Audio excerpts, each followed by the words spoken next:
Ohayo gozaimasu. Hajiime-mashite. Watashi-wa GM. Hello and welcome to a game that I cannot believe you do not already own.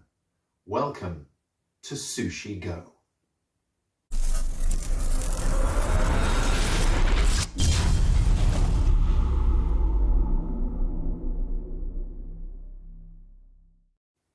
So Sushi Go, I mean, come on, this is an absolutely incredible little game. Similar to Splendor, if you do not have this game already, go and order it now. Call up your friendly local gaming store, ask that they have Sushi Go. They will. Order it? Good. Have you done it yet? Fantastic, let's play. Sushi Go is an incredible little card game that is so versatile, so wonderfully available. You can basically teach it and play it to anybody within minutes, and you will play it dozens of times. This game can be played in about 10 minutes flat. It is so good. The artwork is so kawaii desu. Do you see what I mean? Beautiful, cute artwork. You have maki, you have tempura, you've got nigiri, you've got chopsticks, all in the most beautifully, lovingly illustrated way. This is a game that appeals to a huge amount of people, from young to old, from beginners to non-beginners to experienced people who want a little bit of a light game.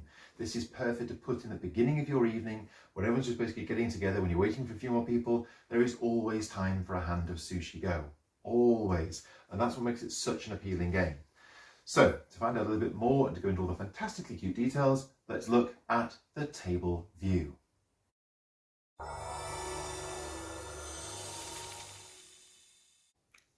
So, welcome to Sushi Go. Now let's see how the game plays.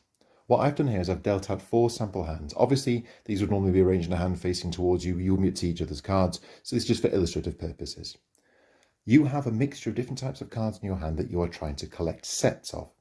Depending upon what you collect them in a slightly different way, and these give different scoring results towards each round and towards the end of the 3-round game. So, what you would generally do on your turn is look at your hand, choose one of the cards you've got to keep, place it face up in front of you, and pass the remainder on clockwise. So, this basically means that the cards that you have will be cycling around. So, if for example on your turn there's 3 or 4 great cards in your hand that you really, really want, you really need to prioritise what's going to be most vital to you right at that moment and hope that some or any of them might indeed come back round to you as the game progresses. So what type of cards are there? Well, let's keep it very, very simple.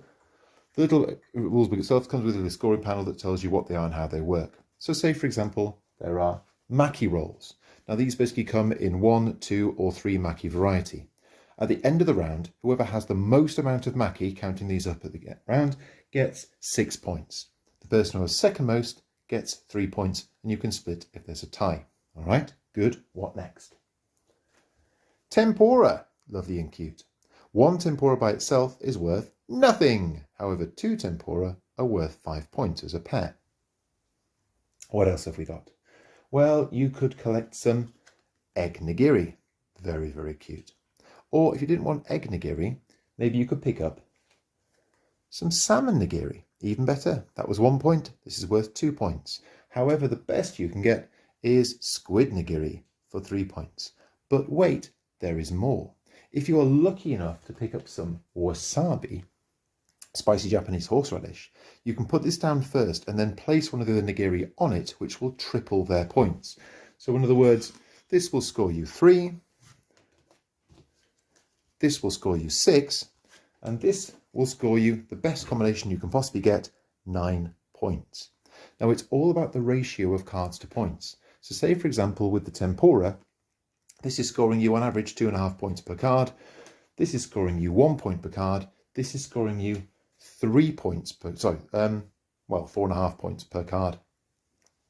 Can you give me better? Can you give me worse? Well, you can do, because these are sashimi. Sashimi are very, very hard to collect. 1 of them is by itself is worth nothing. 2 of them by themselves is worth nothing. 3 of them is worth 10 points. Fantastic, but very, very hard to pick up. Because it's so desirable, other people will be trying to collect these as well. And to get 3 of them is very, very hard achievement. Other than that, you might be able to find some lovely cute dumplings. Now the amount that you actually gain changes the value. For example, 1 dumpling is worth 1, 2 is worth 3, 3 is worth 6, 4 is worth 10, and 5 is worth a mighty 15, which again pumps your ratio up to 3 points per card. Very, very good. What else could you get? you could find some chopsticks. Now, what the chopsticks do is they basically allow you to put back one of the cards that you've already got and then take 2 more from the hand that's going around. Very, very useful, especially if you're trying to collect a set. The last thing you could do is pick up some pudding. Now, these are kind of unique because at the end of the round, when the other cards are tidied away and redealt, you actually hang on to these to one side.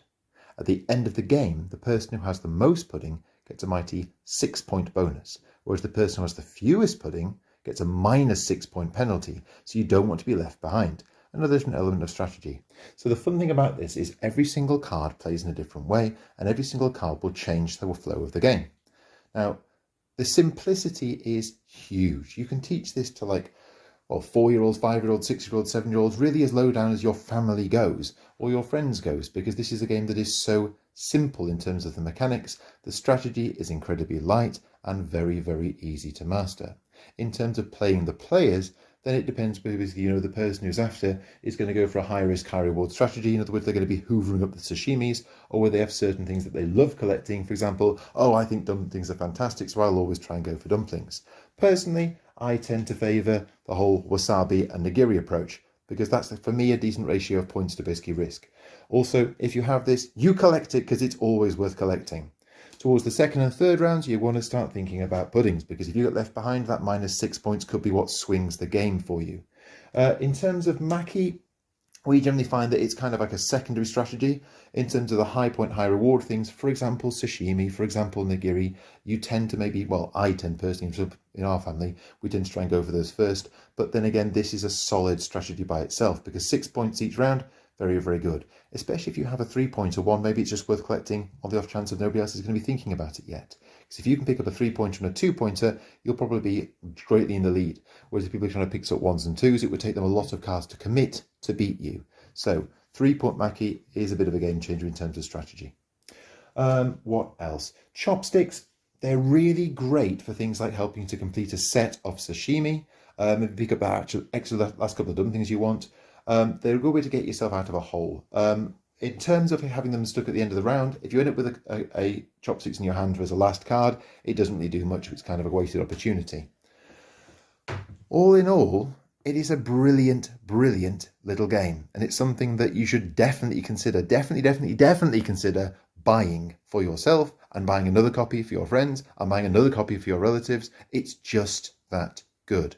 We have given away as presents probably close to half a dozen of these games in the last 2 years alone, because they're just fantastic. The price point is very, very low, very, very affordable. The portability is wonderful. You can put it in a pocket and take it with you and play wherever you are. It's a great game. So let's sum up in the final thoughts.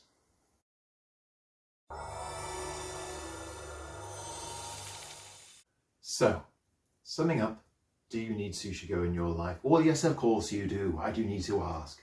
It is a fantastic, brilliant little game. The effort of playing this is so minimal. The joy that it gives is so simple and pure that you will just find yourself reaching for this again and again. It's the kind of thing that you'll automatically pack in your suitcase if you go on holiday. You might put in your coat if you know you're going to be basically going to a convention and needing something to play between events. It is really, really easy, really, really fun to play. It has a massive appeal and can appeal to the gigantic spectrum of people, from people who are complete non-gamers through to people who are like hardened, dyed-in-the-wool D&D players who've been playing for a dozen years or more. This game is a game for everybody. Put that simple as that. So, in terms of how you're going to play this, in terms of a game you might walk past, a game of Sushi Go will be lively, it'll be lots of laughing, lots of excitement. The mood will be very, very light. It'll be relaxed, it'll be happy. The strategy here is light, not very deep at all, so people won't be kind of like massively into analysis paralysis, let's hope. It's kind of a thing where it should be fairly fast paced. As we say, we play 3 rounds of this in about 10 minutes. But then you'll often find is like, should we have another game? Yeah. Should we have another game? Yeah. So you could play, best part of an hour of Sushi Go and just play it multiple times, because it is that light in terms of the enjoyment that it gives you, and in terms of the minimal effort and minimal sort of, fatigue it puts upon you. This is a game that will not spoil your evening. This is a game that will begin your evening. So Sushi Go, very, very, very worth having in your collection. Very, very worth buying as a present. Just a simple joy all around. So, thank you very much for joining us today. As ever, you can find us at rogueartistcreations.com, on Facebook at Rogue Artist Creations. Our Twitter handle is at RogueACreations, and you can find me, GM First, at rogueartistcreations.com. Thank you very much for joining us today. This is a bit of a lighter game, but it's sure to give you massive amounts of fun and entertainment. We'll see you for something maybe a little bit bigger next time.